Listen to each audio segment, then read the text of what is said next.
Alright, I think we found one of the best formations in all of Madden in gun doubles offset weak in the spread or pass balance playbook. It is absolutely loaded with 16 legitimately great plays and multiple ways of running each one. So I'm going to have to do a mini series on this one. We'll start with the RPOs, runs, and screens in this video, then the passing plays in the next video. Then in the last video, we'll go into a couple of the other playbooks as there's even more great plays to consider in things like Kansas City, Chicago, and a few of the other books. What's great about this formation is that there is so much to it that you can really pick and choose the plays based off of what you personally like, what type of opponent that you're up against, what type of plays they're running, etc.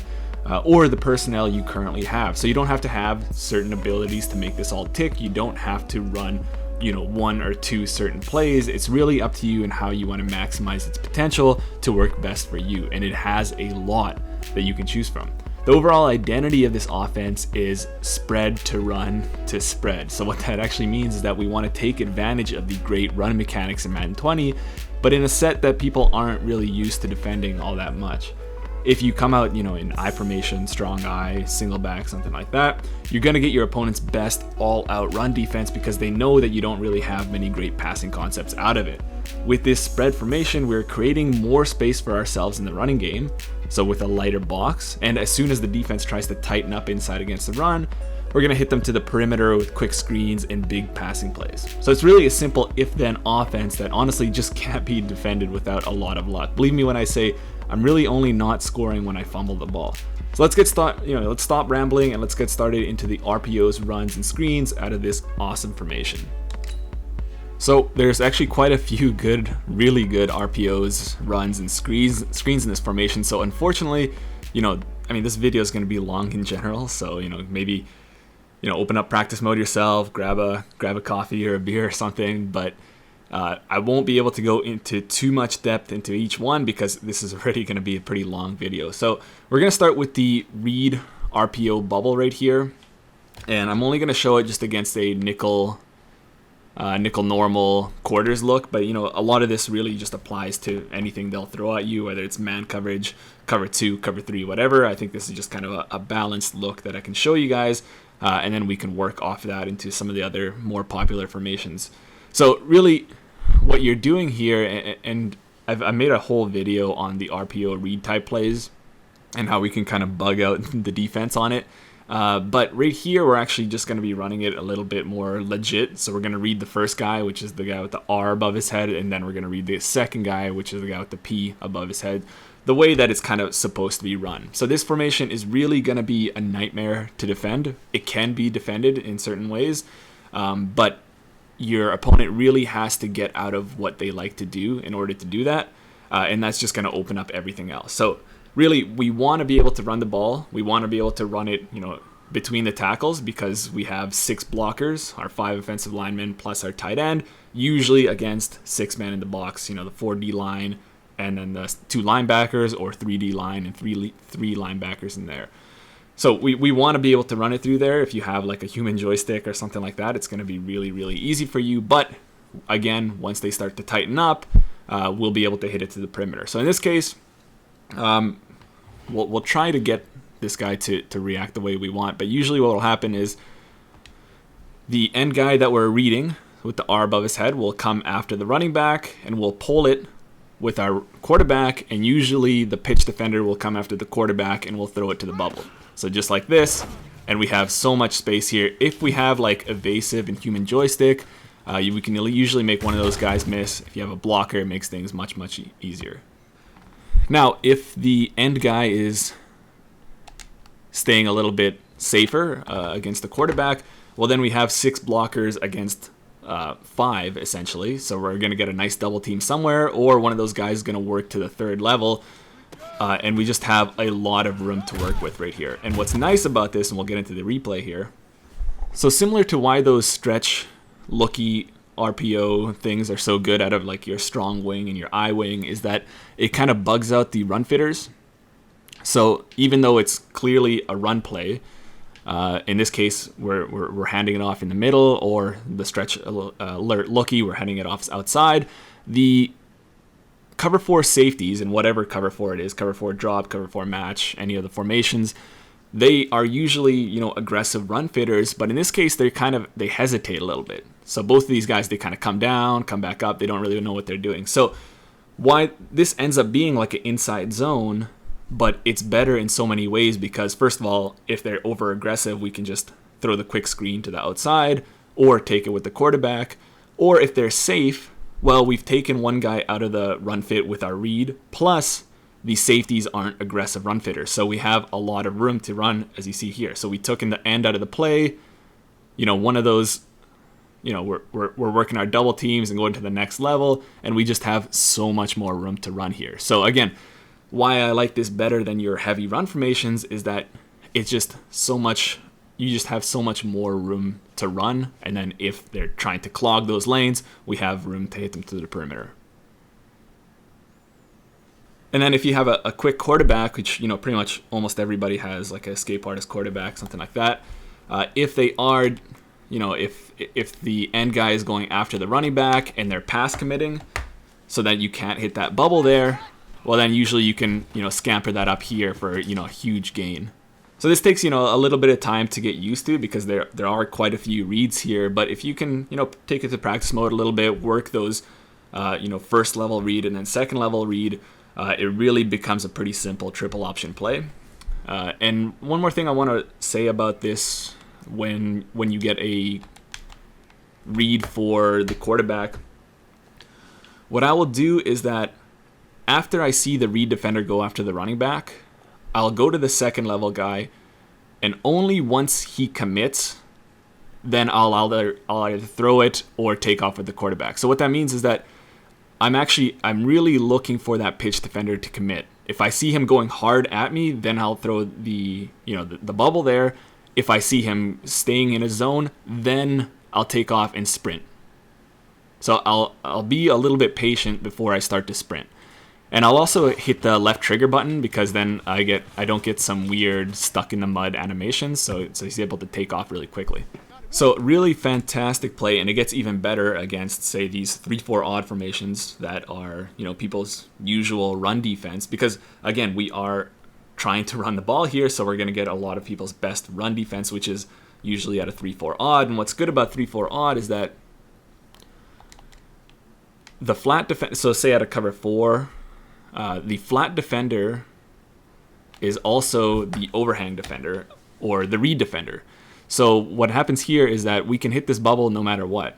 So he gets caught in this kind of glitchy animation where he's reading the quarterback and he totally forgets about his assignment. So whether he's in a flat, a deep assignment, or a man assignment or anything like that, we're going to be able to hit this bubble over him, and we're going to be able to take it to the house. Not to the house, but, you know, 10, 20 yards. And, you know, you'll hit them a few times with that because there's nothing they can do there. They can pass commit. They can put man coverage. Like, so I can pass commit here. I can put this guy in man coverage, but he's still the read defender. So he's going to come down to the quarterback, and we're going to be able to get that easy gain. Then, unless they go into something else, you'll see sometimes they'll try to bait you. They'll go user that defender themselves. But if you have identifier on your quarterback or one of your offensive linemen, you'll be able to see that, and you can just either, you know, go to a different play entirely, or you can just hand the ball off. And we know that those safeties aren't going to be able to get aggressive, and we can just run that up the middle for easy 5 to 10 yards. So honestly, you could honestly run this bubble, handoff, quarterback keep, 3-way option the entire game and be pretty successful with it. But there's actually more to this particular play and obviously the other plays in the playbook. You have a little gift route over here on the right to Hopkins. So unless they're playing press man or they have a overhang defender like in a cover 3, right kind of between the tight end and him, that's always going to be an easy option for you. Right there, 5 easy yards that you can throw sometimes. Or if you want to get a little bit creative with it, you can motion him over and you can smart route him. So this kind of becomes a RPO pop type of thing. So you can still kind of throw the bubble there sometimes, or you can look to throw this little hitch route for 10 easy yards. And where this gets really good is if they start to run this press stuff. Motion him over again, smart route him, And you see we have the read and pitch defenders right over him. They come to play the run. You hit it over the top, and you got yourself a one-play score against this really aggressive defense that a lot of people are running. Or what if they are running pinch buck O, pinch buck 0, pressing?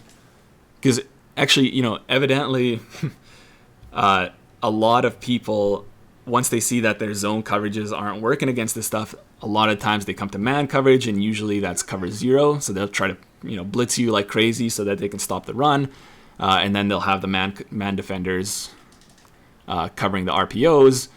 But you see that these guys also play the run, and that time the release animation wasn't that great for him, but we were able to hit it over the top. Now that kind of motion pop over the top stuff won't work all the time against some of the better players, but it's definitely there at least once or twice a game to really throw them off guard. Because even the best player will never see that coming. They've never seen that ever. So usually you can use it once or twice a game, but you can't really rely on it as a consistent thing. Though you could, in a sense, you could run it where it's kind of just forcing the user to guard that themselves. Sometimes they could pass commit, or they could use it at themselves, but then that's going to take one guy kind of out of the run fit. And you'll have even more room to run because, again, we primarily want to run the ball. One last thing I want to talk about this play before we move on to the next is that some smart, in terms of defending the read option or the triple option, some smart guys might do this, where they are saying, maybe they're manning this guy up or pass committing. They are telling the end to go after the running back, and then they'll do a good job of either scraping around and avoiding the block from the left tackle, or they'll come around with this guy over here and play this type of game where they're forcing you to run it with the quarterback, and then you're just kind of running it right into them. One thing you can always do is you can motion this tight end over, and that gives you an extra gap or extra blocker on the read side. So if they are running that, then you got an extra blocker that you can do a little bit more damage on that side. Or if you don't want to play those read games at all, so say if it's not working out for you or you don't have a really good mobile quarterback, you can also use the alert bubble play. So it's pretty much the exact same thing, except there's no read, quarterback read attached to it. You're only reading the bubble or the handoff. So in this case, you'll have actually 6 blockers against 6 box defenders. So this end will get blocked no matter what. So then in this case, you can still throw the bubble, once that overhang comes in. So you could read that guy. But in general, if I see a too high look here, I'm not even necessarily reading this guy post-snap. If he's over here over the guy, I'll usually just hand it off anyway. And I'll do a pretty good job, weaving through those guys. But once they kind of base align, once these guys are brought in, say like if they're running a 3-4-4-3, this guy's going to be way over here, then I'll look to throw that bubble. So this is actually kind of a pre-snap read rather than a post-snap read for me. So if it's 2-on-2 like this, I'll just immediately throw it out there, and then I'll have a ton of space. Because again, primarily we want to be running it between the tackles, and there are multiple things that we are doing with these RPOs that will, bring our defender to potentially pass commit to defend against those RPOs if they don't want to come into man coverage. But that's just going to make it so much easier in the middle here where those safeties are even less aggressive and we're just getting 5, 6, 7 yards a pop. The only problem with it really is that because you are running essentially a lot of inside zone is that you don't actually get a lot of really big run plays. Like you're not getting, 30, 40, 50 yard house calls, but you are getting pretty much bare minimum 5 yards every single time. A lot of the time it's going 10 to 20 yards as well, but not so much after that. But, it is really just a getting chunk yard after chunk yard after chunk yard. And then once they start to tighten up, then we hit them, again, to the perimeter where we can get more yards, or we're going to go over the top with some nice shot plays or nice big passing plays, which we'll get into in the second video. And another great thing about this particular play, and actually a lot of the other run plays in this formation, is that we can actually run it against 1-4-6. So, usually when you're running 11 personnel, a lot of these meta guys will come out in 1-4-6 because you can't really run the ball well because, once they bring these guys in, the handoff isn't quick enough and these edge guys can fly around. Unless you have, like, say, 2 tight ends, you have a tight end on one side and the other, then you can run it. But in that case, then they're going to switch to like a 3-4 odd or a big nickel or something like that, and then you have to kind of pass out of a 2 tight end set, and it's not as good. So what's good about this is that there's a lot of great running options against 1-4-6, so we don't even necessarily have to pass against 1-4-6. And really, you're almost going to be begging them to be coming into 1-4-6 because you're going to get big chunk plays. So what I do here is that if they are lining up with 6 in the box here, so just kind of a stock look like this where they're, kind of bringing this guy in and try to get him around the edge like a cover 2 sink setup, well, then you're just going to go ahead and hand it off right here, and you're going to get 5 to 10 yards again. And I'll just show you here, as soon as they bring in that 7th defender right here, we have 6 blockers. So I'll show you if we try to hand it off here, we're either forced to bounce it outside, where we have to sprint and then block sheds come in, or if we're trying to hit it through the middle, then, well, still it's actually pretty good. But a lot of times that guy can come and make a tackle from behind.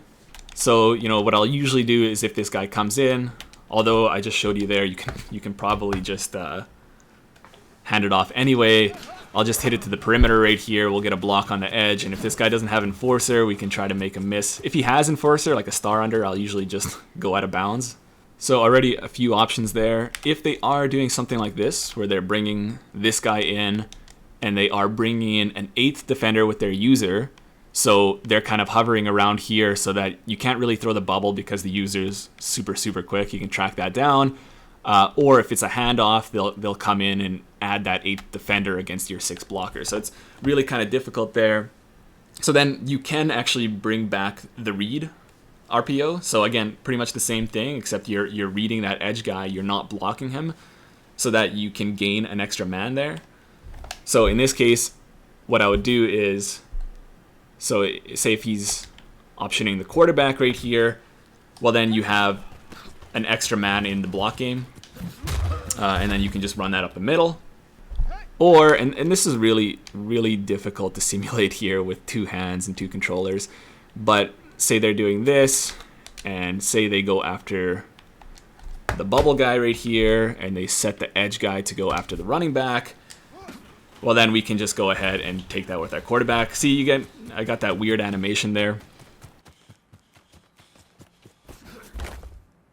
Okay, if that wasn't enough, we also have more options right here with the 0-1 trap. 0-1 trap is a really good run play against 3 down fronts. So a lot of times what you'll see is if you're hitting them with this heavy bubble RPO stuff, is they'll do this baseline press, and they'll put that flat defender, that cornerback, right between the 2 wide receivers, and it makes that bubble game really dangerous to play. And even if you try to fade that outside wide receiver, usually one of those guys is going to be pretty good at tracking there.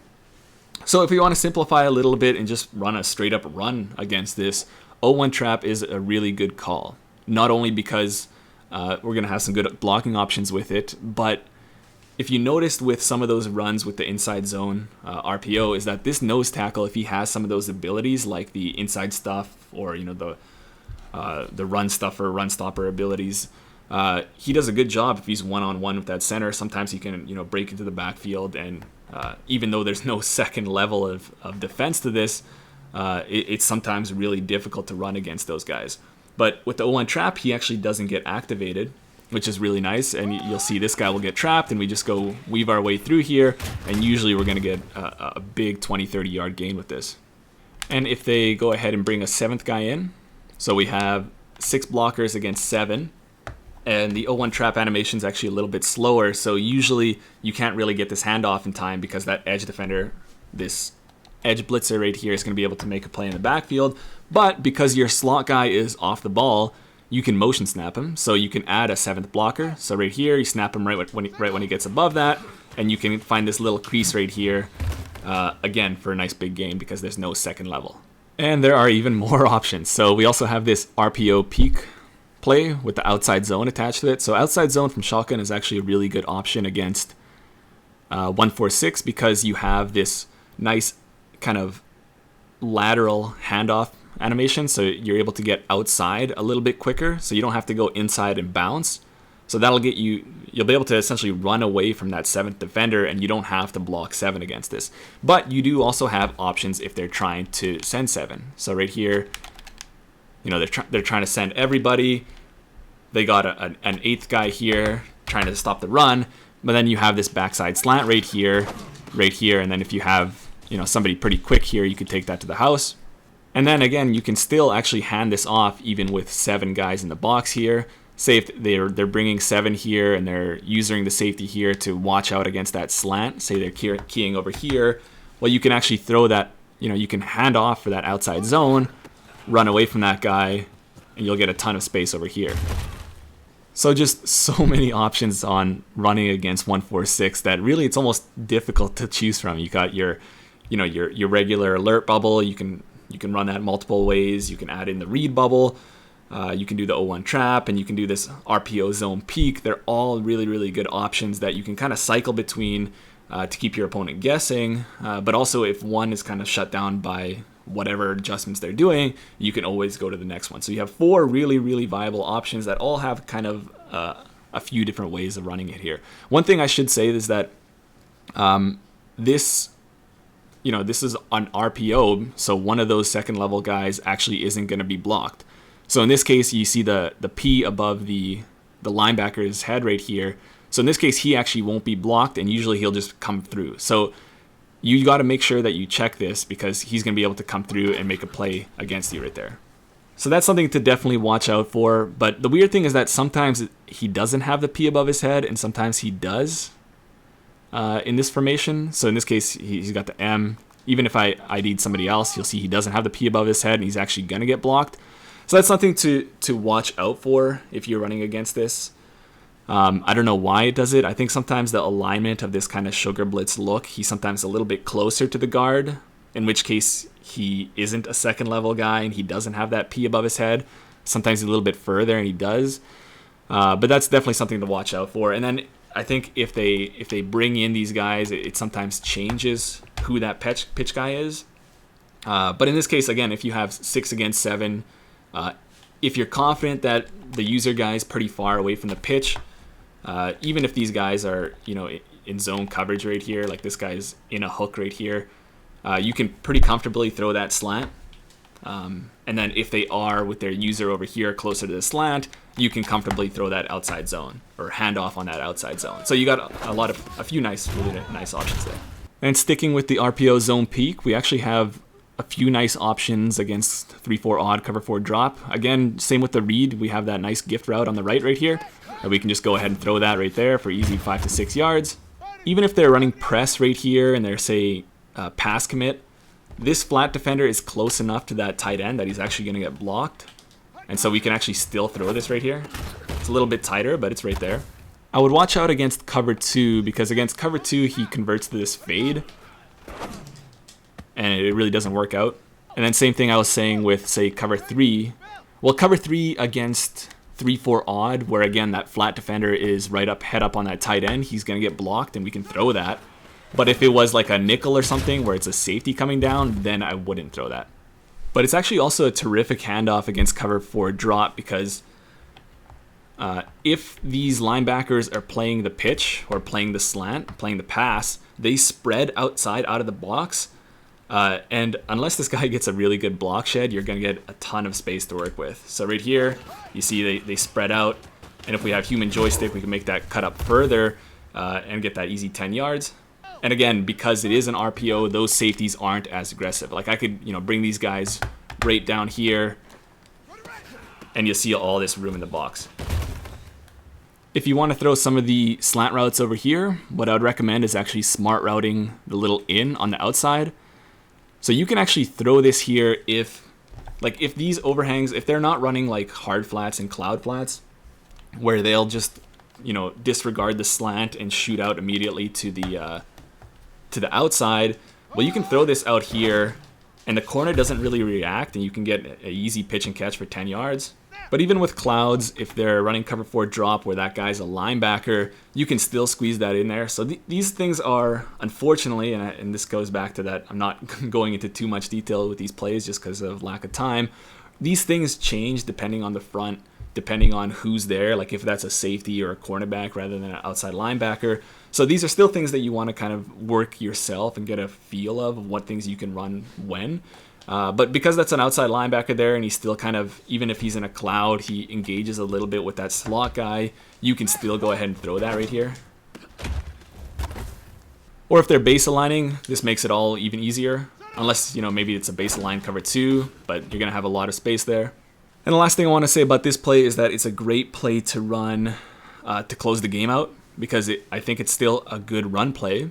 As you can see, against 3-4 odd, it takes the safeties essentially out of the fit, and even the linebackers get kind of bugged out.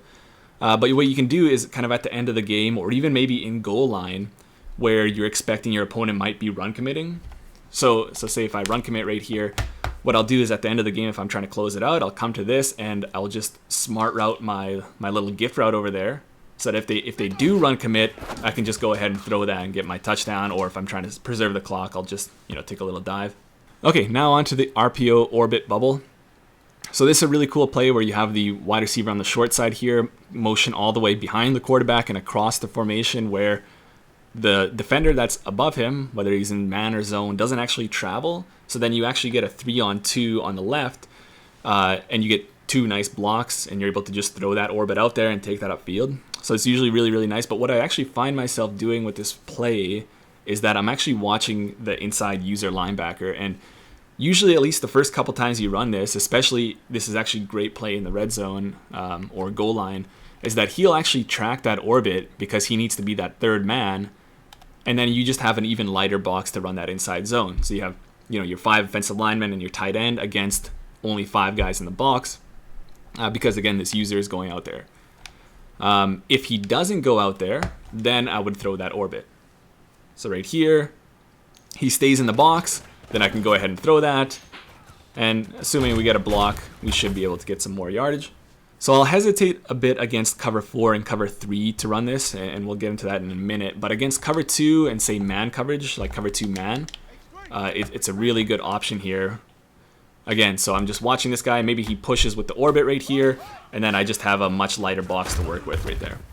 If they're running some sort of cover 3 or cover 4 or anything where the flat defender is coming from the slot, they can usually jump that by just pressing hard flat, pass commit.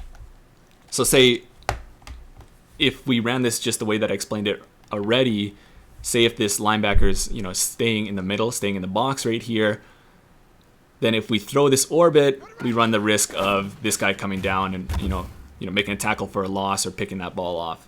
So I would mainly reserve this for cover 2 and cover 2 man. But what you can do if you practice this enough is that let's get back into this play right here. Cover 6 invert. They're running hard flat, pass committing. What you would do is right before the snap, you decide, is the linebacker or the user linebacker in the box or traveling, pushing with the orbit. If he pushes with the orbit, we don't care. We're handing it off 6-on-5. That's going to be a good look. If he stays inside, then we're reading this guy. If this guy doesn't get blocked, if this guy gets blocked, then we throw that orbit. If he doesn't, then we hand it off. So we hand it off kind of as a last resort, but we're handing it off because they've pass committed. So because they're pass committed, then we're going to have a better run inside. So usually you're always getting some sort of advantage from this play if you run it right. Though I agree, maybe this can be a little bit much.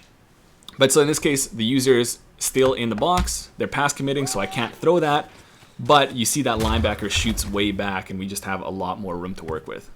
So that's it for the RPOs. A lot of really nice options there, but you also have some really nice screen plays to hit them with. So once they're expecting the run or some of the nice pass plays that we're getting into here, the last thing they're going to expect is a screen. I especially actually like the screen after, if you have it in your audibles, if you have a big play, like if you have a big pass play or a big run, you immediately hurry up, you switch to the halfback slip screen. It's going to be the last thing they're thinking of. And assuming your back doesn't get hung up, even if he does, you're going to have 3 big blockers coming out in front of him. You can usually get a really big gain. And the jailbreak screen is a really good option as well. Usually if my speedy guy in the middle here that I have running the bubbles, I'll actually just swap him out for this play. So I'll put him out here and we can just throw it out there right away. We're going to get 4 blockers in front of him. So you got this slot guy, the center, the guard, and the tackle go out there, and you're just going to have a lot of room to just weave in and out of these defenders. The alignment's kind of weird. He kind of comes in a little bit here, and actually I prefer to run this to the boundary, but I guess it doesn't really matter. So it's a bit of a tell, but if you just use it once or twice a game, usually nobody's going to be expecting it. So unless they're sending a crazy amount of heat, you'll be able to get this play action off. You can just throw that right here and just follow your blocks as long as you don't bump into the back of your lineman, and that's going to be a big gain. And if that's not enough, you also have some nice plays immediately adjacent to this formation. So if you set a couple of audibles into gun doubles offset, you have read option right here. So it's kind of a tell because your running back obviously comes over. But in this case, so I have a tight end over the read defender, so he doesn't actually get blocked, and I can just pull this out here with the running back. So that's going to be a nice run to the weak side that usually your opponent isn't expecting. Or if you want to get really buggy, you also have this counter tray. Actually went to the wrong play here. So if I go to counter tray, and if I flip the run, it actually becomes a quarterback keep. So just like this, and then I can just immediately take that to the outside. So that's kind of a glitchy option as well.